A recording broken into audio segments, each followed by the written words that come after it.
ಮಂಗಳೂರಿನ ಶಕ್ತಿನಗರದ ಸಾನ್ನಿಧ್ಯ ಸಂಸ್ಥೆಯಲ್ಲಿ ಶಿಕ್ಷಕರು ಮತ್ತು ಪೋಷಕರ ಸಭೆ ನಡೆಯಿತು. ಮಂಗಳೂರಿನ ಶಕ್ತಿನಗರದಲ್ಲಿರುವ ಸಾನ್ನಿಧ್ಯ ಸಮೂಹ ಸಂಸ್ಥೆಯಲ್ಲಿ ವಿಶೇಷ ಕಾರ್ಯಕ್ರಮವೊಂದನ್ನು ಆಯೋಜಿಸಿದ್ರು. ಶ್ರೀ ಗಣೇಶ್ ಸೇವಾ ಟ್ರಸ್ಟ್ನ ಸೇವಾ ಯೋಜನೆಯಡಿ ನಡೆಯುತ್ತಿರುವ ಈ ಸಂಸ್ಥೆಯಲ್ಲಿ ಪೋಷಕರ ಮತ್ತು ಶಿಕ್ಷಕರ ಸಭೆ ನಡೆಯಿತು.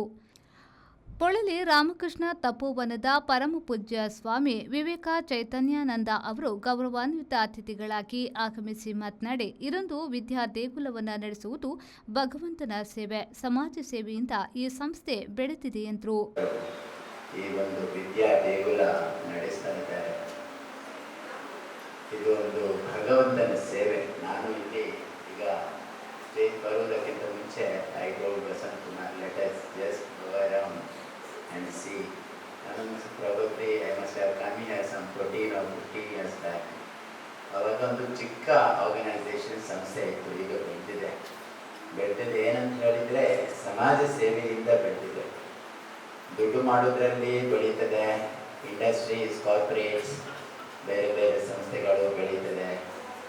ಬೇರೆ ಬೇರೆ ರೀತಿಯಿಂದ there is progress in the society. But ಸೇವೆ ಮಾಡೋದು ಅದು ಭಗವಂತನ ಸೇವೆ. ನಮಗೆ ಒಂದು 20 ಮಿನಿಟ್ ಟೈಮ್ ಕೊಟ್ಟಿದ್ದಾರೆ. ನಂತರ ಶಕ್ತಿನಗರದ ಸಾನ್ನಿಧ್ಯ ಸಂಸ್ಥೆಯ ಆಡಳಿತಾಧಿಕಾರಿ ಡಾಕ್ಟರ್ ವಸಂತ್ ಕುಮಾರ್ ಶೆಟ್ಟಿ ಅವರು ಮಾತನಾಡಿ, ಶಿಕ್ಷಕರು ಹೇಳಿದ ಸಲಹೆ ಸೂಚನೆಗಳನ್ನು ಪಾಲಿಸಲೇಬೇಕು ಎಂದು ಹೇಳಿದರು.